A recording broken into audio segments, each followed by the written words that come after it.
4입시죠. 우리는 맨 위에 3-4-2번 이단들이 세력을 확장하는 수단이 무엇인가 하는 것을 공부하도록 하겠습니다. 첫 번째 우리가 책 주예수 그리스도의 복음, 이것은 카톡으로 좀 이렇게 전달해서 보시면 되겠습니다. 카톡 받아보셨어요? 다 전달해서 그리고 보도록 하고요. 두 번째 책은 언약의 복음과 인간의 종교를 우리가 공부하고 있고요.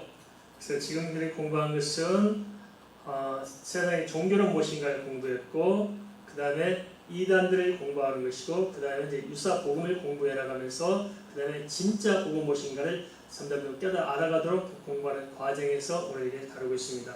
여러 가지 이단들에 대해서 자세히 살펴봤고, 오늘은 이단들이 어떻게 우리 교회 속에 파고들고 우리한테 접근하는 하는 것에 대해서 이야기하고자 합니다. 한번 먼저 하나만 먼저 우리 보도록 하겠습니다. 첫 번째 읽어보겠습니다. 같이 보겠습니다. 한 가지는 거짓 이적이며 또 한 가지는 왜곡된 성경 말씀입니다. 사단도 하나님의 말씀을 왜곡해서 아담과 하와를 넘어뜨렸습니다. 그걸 하나님의 이름을 빙자한 신비주의, 거짓 이적들을 통해서 넘어뜨립니다.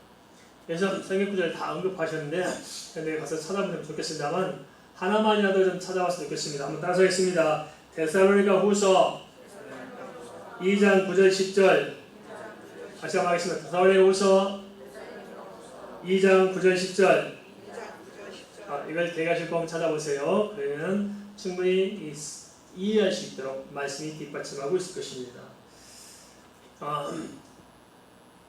모든 적그리스도 세력들은 두 가지를 가지고 교회에 침투합니다. 모든 이단과 모든 적그리스도는 교회 안에서 등장하게 되어 있고, 전 세계가 마찬가지겠습니다만 모든 이단들은 그 이단의 교주가 사람들 어디서 끌어모으냐? 교회에서 끌어모읍니다.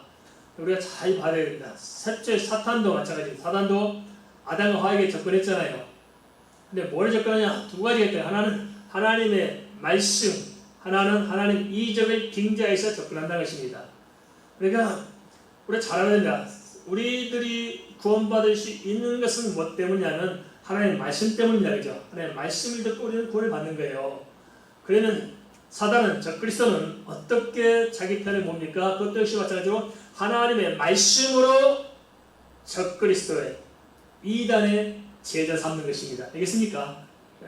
하나님의 백성도 하나님의 말씀으로, 사단의 종들도 하나님의 말씀 먹고 자라는 거예요. 그래서 구별을 잘해야 됩니다. 분별을 잘해야 된다고요. 그래서 주님이 분명히 말씀하셨습니다. 내 양은 내 음성을 듣고 나는 그들을 알며 그들을 안다고 말씀하셨거든요. 그래서 교회 안에서 똑같이 말씀이 선포됐더라 할지라도 하나님 소리를 듣는 자가 있고 사단의 말을 듣는 자가 있을 수 있다는 거예요. 그래서 교회 안에 양과 염소가 있는 것입니다. 분별을 잘해야 됩니다. 자기가 해석해서 자기가 자기 말을 가지고 자기가 들으면 이건 사단의 말이 되는 것이고, 있는 그대로 하나님의 말씀을 받아들이면 주의 말씀을 듣는 것입니다. 잘 구별해야 됩니다. 그런데 항상 이단들은 첫 번째 하나님의 말씀을 가지고 들고 나와서 이단을 끌어갑니다. 문선명이, 박대선이, 이만희가, 장길자가, 조희성이, JMS가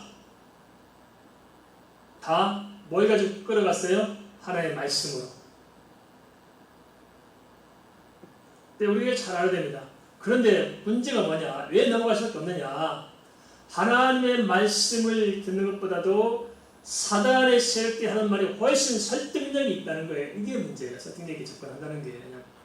왜냐하면 원래 그렇게 시작했어요. 보세요. 하와에게도 어떻게 접근했습니까? 아담은 하나님께 지금 말씀 드렸잖아요. 하와는 직접 안 듣고 아담이 들었으니까 좀 불투명해요. 그래서 사단이 알고 절대 아담에게 접근 안 해요. 하와에게 접근해요. 하와에게 접근해서 하와를 통해서 아담을 넘어뜨리잖아요. 이게 사단의 전략이죠.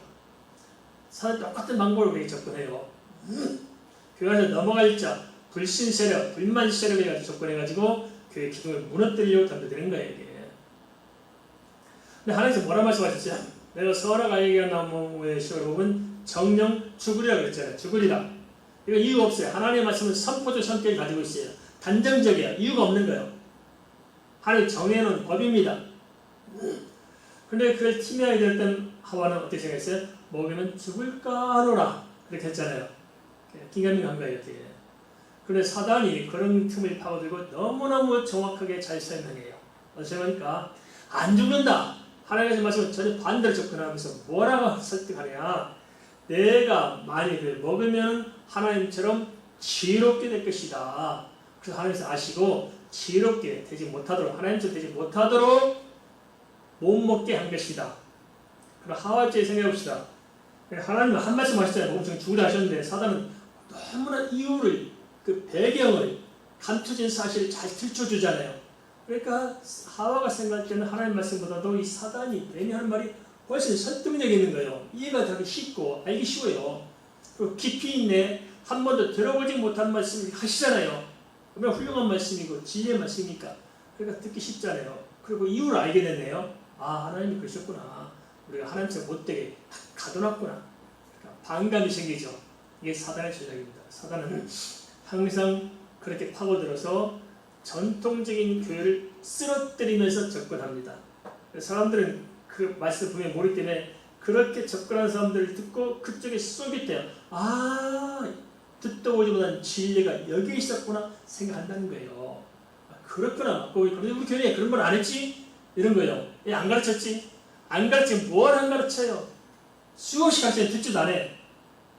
그렇게 접근하는 게 쏘깃해요. 왜냐? 교회는 진실하게 말씀을 가르쳐야 되지만 그 사람들은 애곡해서 접근하니까 훨씬 설득력이 있는 거예요. 쏘깃하고. 우리가 그렇잖아요. 남을 칭찬할 때가 좋아요. 막 욕하고 있으면 신나요. 우리 교회는 전혀 아닌가 보다. 남만 욕하면 신나고 막 입에 개울고 붓고 막 열심히 하잖아요. 그리고 칭찬할 때는 관심도 없어. 이게 사람이 아까 심정이 그래요. 이렇게. 그러니까 사람이 그걸 가지고 파고든다니까요. 그래서 막 교회가 무슨 큰일 있는 것처럼 막 그냥 교회 목사들은 다 그냥 뭐 아무것도 모르는 것처럼 막 접근하고 뭐 네가 못 들었지 않냐. 여기 진리를 들어가. 뭐 무료 성경시라고 와라 해가지고 가잖아요. 그래서 보니까 진짜 맞네 그게. 얼마나 정확히 잘 가르쳐요. 아, 진리가 여기 있었구나. 근데 속은구나 합니다. 뭐에 속냐? 논리에 속아요, 논리에. 뭐에 속는다고요? 논리로 보면 합당해요.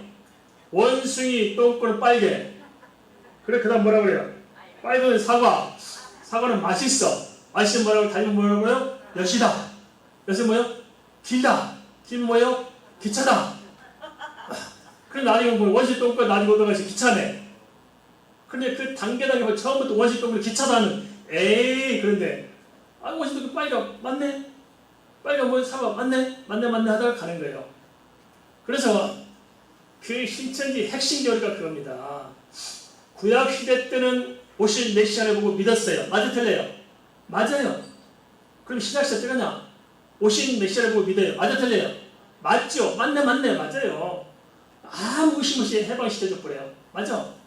우리가 다를 거 없어도 맞아. 그래서 그걸 자세히 설명하니까 더 잘 가르친 것 같죠. 맞네 하고 딱 가는데 그 다음에다 이제 거기다 인정하고 탁 마음을 긴장을 풀고 거기다 마음을 탁 내려놓으면은 그 다음에 다음 단계가 뭐냐면 그러면은 질문하는 거예요. 예수님이 재림할 때 재림 때에는 뭘 믿어야 구원받냐? 이게 또 성도 헷갈리는 애들요. 우리가 수없이 이야기했거든요. 그래서 실컷 가르치면 안 듣고 그쪽에서 배워. 그러니까 뭐라고 하냐면 재림 때는 재림하신 예수 믿어야 구원받지 않느냐. 맞아 틀려요? 그래 그래서 안 넘어가 버린 거예요. 재림한 예수 누구냐? 그래서 원숭이 똥꼬가 이제 기차가 돼버린 거예요. 그러니까 의심스럽게 가요. 맞아. 그러니까 그게 이만이다. 그러니까 그는 바로 그냥 성경에서 그냥 재림하는 성경들이 그렇게 많이 끝먹고 다 도망가 버렸고 그 논리에 빠져가지고 쏙 빠지는 거예요. 그러니까 뱀이 하와를 무너뜨리는 것처럼 그런 단계를 밟아서 싹 가니까 넘어가게 돼 있어요. 그러면서 교회에 대한 불평, 불만, 원망, 교회는 뭐 바벨론 교회다, 뭐 거기 있으면 빠져나와야 된다, 그냥 복을 못 든다, 죽는다고 하고 이렇게 해놓고 가니까 이 제약된 인간의 심정이 그런 쪽에 다 붙들린 거예요. 그러니까 성경 분명히 제가 데살로니가후서 2장에 그래서 읽어보려면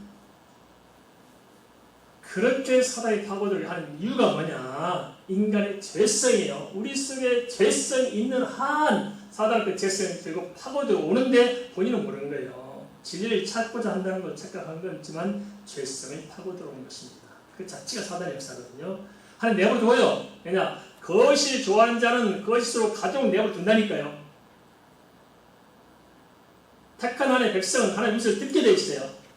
사단에 붙들린 자는 하나님의 말씀을 듣기 싫어해요. 사단의 말을 듣기 좋아해요. 이게 진리처럼 믿고 있는 거예요. 그래서 천국에 가는 백성들도 옳다고 믿고 천국 가고 지옥 가는 사람들도 옳다고 믿고 지옥 가는 것입니다. 알겠습니까? 다 잘 옳다고 믿고 가는 거예요. 우리 지옥 간다고 안 가요. 이마에 쫓아가는 사람도 문선명 쫓아가는 사람들도 지 말을 다 바치면서까지 쫓아가는 사람들도 옳다고 믿고 간 거예요. 뭐 한국에서 뭐 하다가 이단들도 뭐 멕시코라도 어디로 가고 섬으로 가고 가져다 다 집다 이주하잖아요. 지 새끼 다 팔아먹고 강간시키면서도 괜찮다고 생각하고 가요. 새끼들한테 그래도 바치고 다니면서. 그 사람들 옳다고 믿고 하는 건 잘못되다고 하는 거예요. 옳다고 믿고 한다니까 옳다고 믿고. 네. 분별의 영이 없는 거예요. 그래서 정말 이게 문제입니다. 정말 마지막 시대에서 영적 분별이 심각한 문제입니다. 그래서 그 거짓된 복음 그걸 잘 알아야 된다. 어떻게 분별하느냐? 순전한 복음을 강구해야 됩니다. 성경 잘 똑바로 듣고. 그래서 제가 참 이게 우리 책들이 제가 쓴 것들이 이걸 잡아주는 겁니다. 이렇게 많은 지식을 주고자 하는 것이 아니고 정말 뭐가 옳으냐, 뭐가 성경이냐, 진짜 성경이 뭐냐는 것을 제대로 밝혀서 다 정해줍니다. 요한계시록도 모든 이 잘못된 이단들 또 모든 이 세대주의들 잘못된 것들 가지고 지들이 그 안에서 그 잘못된 틀 속에서 지들이 원리 뭐를 들으니 따진데 웃긴 소리 말할 거에 벗어나서 성경을 가지고 정확히 옳은 거 보면 탁 써놓은 거거든요. 그냥 뭐 읽어보시고 크리스찬의 말씀도 읽어보시고 또 계속 나온 책들이 있잖아요. 집에서 복음도 시작해 촉촉하게 다 공부하시면 다 잡힐 수 있어요. 알겠습니까? 네, 그걸 꼭 공부하시기 바랍니다. 거기 속지 말아야 됩니다. 두 번째 뭘 넘어뜨리냐면 거짓 능력과 기적과 이적으로 넘어뜨립니다. 마지막 시대에 더 많이 올 거예요. 거짓 능력과 이적과 기적을 아주 많이 등장할 것입니다. 사단도 그런 능력이 있습니다. 사단도 있어요. 잘 분별해야 됩니다. 그런데 우리가 뭐 시간상 다 말씀 못 드리고 무엇이 옳은 것인가 한번 결정해 봅시다. 세상은 신비한 걸 가지고 접근해요. 신비해. 그러니까 진짜 복음이 아닌 것들은 자꾸 신비로 포장을 해요. 절간이 신비스러워. 우리 예배당이 신비스러워요. 훨씬 절간이 신비스러워요. 카톨릭 예배처스가 신비스러워요. 우리 교회가 신비스러워요. 카톨릭 가보죠. 더 신비스러워. 원래 사단은 신비하게 포장을 합니다. 교회는 그 신비함을 깨뜨려요. 반대로. 왜냐? 틀려요. 본질이 틀려. 그 모든 이단 사이비 모든 종교는 신비한 걸 가지고 카리스마를 만들어내요. 교회는 아닙니다. 교회의 영성은 뭐냐? 그것은 말씀과 기도로 거룩해지고 말씀과 기도로 성령 충만해진 것입니다. 믿습니까? 네. 이게 우리 성경이 말하는 영성이에요. 우리 말씀을 받고 성령 충만해서 말씀과 성령으로 충만해지면 어떤 일이냐? 머리는 정확하게 분별이 생기고 가슴은 따뜻해지는 거예요. 알겠습니까? 인간을 정상적인 인간, 그리스도 안에서 하나님을 닮아가는 인간으로 성장해 가게 만드는 거예요. 그래서 예수 잘 믿는 사람들은 지혜롭고 처신을 잘하고 똑똑하면서도 주님 닮아서 온유하고 겸손하면서 이게 예수 믿는 사람의 모습인 거예요. 한번 여쭤보겠습니다. 예수 믿는 사람이 대하기가 편해요? 예수 안 믿는 사람이 대하기 편해요? 내가 먼저 고민이 생기면 예수 믿는 사람하고 상담해요? 안 믿는 친구와 상담해요? 제 친구가 그래요. 사업하는 친구인데 예수 믿는 사람을 만나면 거래 없이 않대요. 왜냐니까 쫀쫀하고 말이 안 통하고 답답하고 진짜 이게 그렇다는 거예요. 우리가 문제가 있는 거예요. 그렇죠? 예수 믿는 사람이 뭔가 저를 믿으면 그럴까요? 뭔가 예수 믿는 사람은 다른 사람을 끌어안을 줄도 알고 사랑을 베풀 줄도 알고 뭔가 들어줄 줄도 알고 정말 남을 행복하게 할 줄 알고 다른 사람 입장에서 한번 생각해보고 좀 이게 예수 믿는 사람의 모습인데 너무 이기적이에요. 안 그렇습니까? 예수님은 너무 쫀쫀하게 이적이고 정말 쫀쫀하게 이적일 수 있어요. 이게 참 문제가 있습니다. 우리가 잘 생각해야 됩니다. 좀 벗어나기 바랍니다. 좀 너그럽시다. 할렐루야. 좀 파준다 해서 안 망해요. 파주고 사십시다. 또 하면서 쩔어집니다. 퍼주고 삽시다. 베풀고 삽시다. 남을 행복하게 해야 내가 행복해요. 이게 정상적인 얘기 성장한 거거든요. 그래서 우리는 바른 영성은 관계를 통해서 주님과의 관계가 좋아지고 사람과의 관계가 좋아지고 삶 속에서 정확하고 정직하고 바르고 따뜻하고 주님과 닮아고 이렇게 성장하는 게 바른 영성인 거예요. 이거 깨뜨리고 덤겨든 게 뭐냐면 신비주의예요. 신비주의. 방을 하고 뭐하고 방을 해줬고 예언을 해줬고 방을 해줘요. 예신을 줘요. 그걸 통해서 그리스도를 알도록 때때로 이렇게 좀 은혜를 다 부시잖아요. 그래서 궁극적으로 통해서 어디로 나가요? 거기에 머무는 건 신비주의예요. 어디로 가야 돼요? 주님께로 나가서 주 안에서 성장해야 되는 것입니다. 알겠습니까? 그 이상으로 성장해야 되는데 거기 머무는 것이 너무 많습니다. 그래서 참 어떤 분이 가끔 저한테 오래요. 목사님 참 안타까운데 우리 누가 아파 계시는데 정말 내가 많이 괴롭습니다. 어떻게 해야 돼요? 내가 제가 이야기했어요. 목사님. 자기는 신이자 나한테 맡겨 내가 기도하면 다 붙인다고 그래요. 그 사람 불러와야 될까요? 말아야 될까요? 뭐 네가 기도하면 다 붙이냐? 그 속에 뭐가 담겼어요? 나는 대단한 주의 종이다. 내가 기도하면 다 붙인다. 네가 붙이는 게 뭐 있어? 지금 고치고 말 많은 거지. 그래 안 그래요?